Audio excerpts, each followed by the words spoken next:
I'm Bob Cringely. 16 years ago, when I was making my television series, Triumph of the Nerds, I interviewed Steve Jobs. That was in 1995. 10 years earlier, Steve had left Apple following a bruising struggle with John Sculley, the CEO he'd brought into the company. At the time of our interview, Steve was running Next, the niche computer company he founded after leaving Apple. Little did we know that within 18 months, he would sell Next to Apple, and 6 months later, he'd be running the place. The way things work in television, we used only a part of that interview in the series, and for years we thought the interview was lost forever because the master tape went missing while being shipped from London to the US in the 1990s. Then just a few days ago, series director Paul Sen found a VHS copy of that interview in his garage. There are very few TV interviews with Steve Jobs, and almost no good ones. They rarely show the charisma, candor, and vision that this interview does. And so, to honor an amazing man, here's that interview in its entirety. Most of this has never been seen before.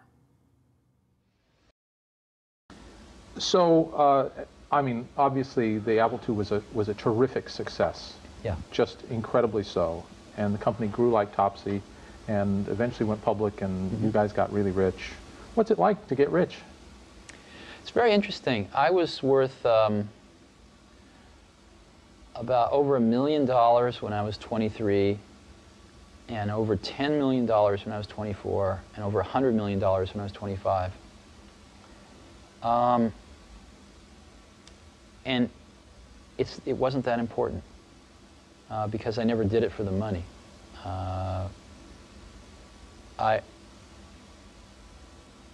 think money is a wonderful thing because it enables you to do things. It enables you to invest in ideas that don't have a short-term payback and things like that. But especially at that point in my life, it was not the most important thing. The most important thing was the company, the people, the products we were making, what we were going to enable people to do with these products. So I didn't think about it a great deal. You know, I never sold any stock and just really believed that the company would do very well over the long term. You know, one of the things that really hurt Apple was after I left, John Sculley got a very serious disease. And that disease, I've seen other people get it too. It's the disease of thinking that a really great idea is 90% of the work. And that if you just tell all these other people, you know, here's this great idea, then of course they can go off and make it happen. And the problem with that is that there's just a tremendous amount of craftsmanship in between a great idea and a great product. And as you evolve that great idea, it changes and grows. It never comes out like it starts because you learn a lot more as you get into the subtleties of it. And you also find there's tremendous trade-offs that you have to make. I mean, you know, there are just certain things you can't make electrons do. There are certain things you can't make plastic do or glass do. And as you get into, or factories do, or robots do. And as you get into all these things, designing a product is keeping 5,000 things in your brain, these concepts, and fitting them all together in kind of continuing to push to fit them together in new and different ways to get what you want. And every day you discover something new that is a new problem or a new opportunity to fit these things together a little differently. And it's that process that is the magic. And so we had a lot of great ideas when we started, but what I've always felt that a team of people doing something they really believe in is like when I was a young kid, there was a widowed man that lived up the street. And he was in his 80s. He's a little scary looking. And I got to know him a little bit. I think he might have paid me to mow his lawn or something. And one day he said, "Come on into my garage, I want to show you something." And he pulled out this dusty old rock tumbler. And it was a motor and a coffee can and a little, you know, band between them. And he said, "Come on with me." We went out to the back and we got just some rocks, some regular old ugly rocks. And we put them in the can with a little bit of liquid and a little bit of grit powder. And we closed the can up, and he turned this motor on. He said, "Come back tomorrow. And his can was making a racket as the stones went around. And I came back the next day, and we opened the can, and we took out these amazingly beautiful polished rocks. The same common stones that had gone in through rubbing against each other like this, creating a little bit of friction, creating a little bit of noise, had come out these beautiful polished rocks. And that's always been, in my mind, my metaphor for a team working really hard on something they're passionate about, is that it's through the team, through that group of incredibly talented people, bumping up against each other, having arguments, having fights sometimes, making some noise, and working together, they polish each other. And they polish the ideas, and what comes out are these really beautiful stones. Yeah. So it's hard to explain, and it's certainly not the result of one person. I mean, people like symbols, so I'm the symbol of certain things, but it really was a team effort on the Mac. Now, when you get really good people, they know they're really good, and you don't have to baby people's egos so much. And what really matters is the work. And everybody knows that. That's all that matters is the work. So people are being counted on to do specific pieces of the puzzle. And the most important thing I think you can do for somebody who's really good and who's really being counted on is to point out to them when their work isn't good enough, and to do it very clearly, and to articulate why, and to get them back on track. And you need to do that in a way that does not call into question your confidence in their abilities, but leaves not too much room for interpretation that the work that they have done for this particular thing is not good enough to support the goal of the team. And that's a hard thing to do. And I've always taken a very direct approach. So, and I think if you talk to people that have worked with me, the really good people have found it beneficial. Some people have hated it, But, and I'm also one of these people that I don't really care about being right, I just care about success.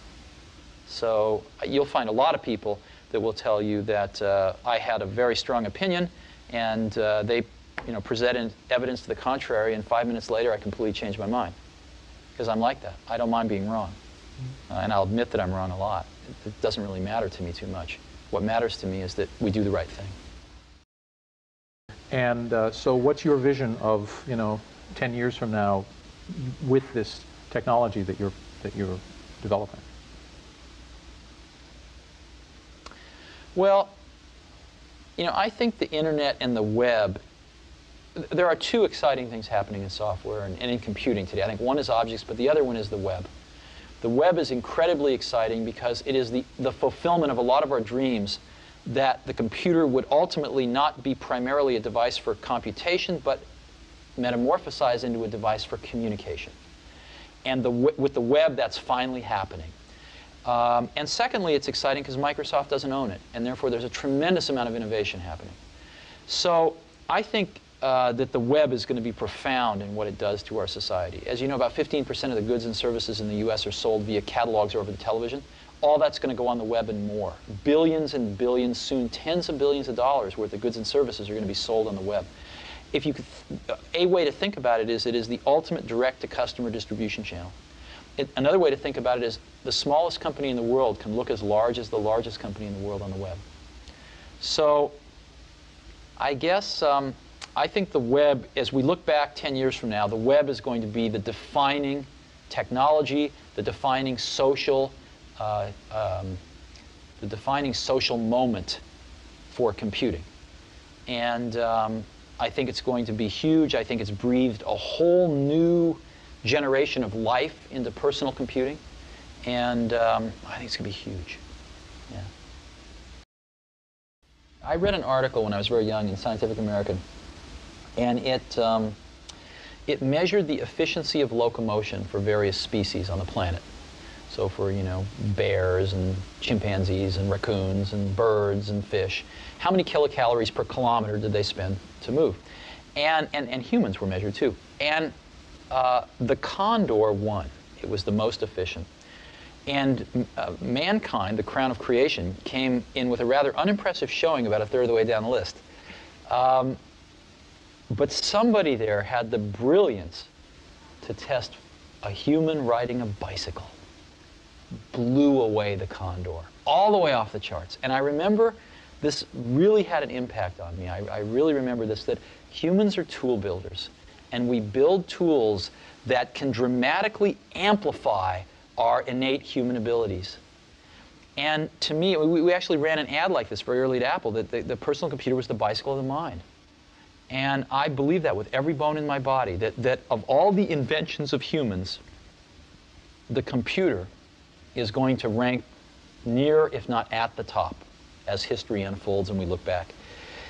And it is the most awesome tool that we have ever invented. And I feel incredibly lucky to be at exactly the right place in Silicon Valley, at exactly the right time historically, where this invention has taken form. And as you know, when you set a vector off in space, if you can change its direction a little bit at the beginning, it's dramatic when it gets a few miles out in space. I feel we are still really at the beginning of that vector.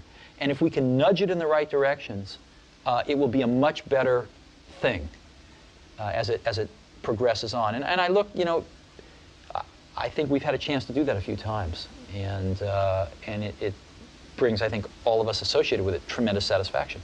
But how do you know what's the right direction?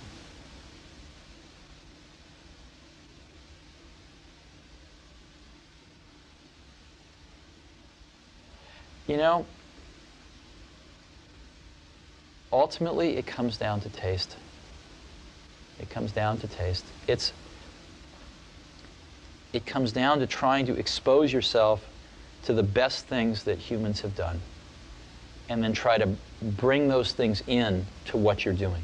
I mean, Picasso had a saying, he said, good artists copy, great artists steal. And we have, you know, always been shameless about stealing great ideas. And I think part of what made the Macintosh great was that the people working on it were musicians and poets and artists and zoologists and historians who also happened to be the best computer scientists in the world. But if it hadn't been for computer science, these people would have all been, you know, doing amazing things in life in other fields. And they brought with them, we all brought to this effort a very liberal arts sort of air, a very liberal arts attitude that we wanted to pull in the best that we saw in these other fields into this field. And I don't think you get that if you're very narrow.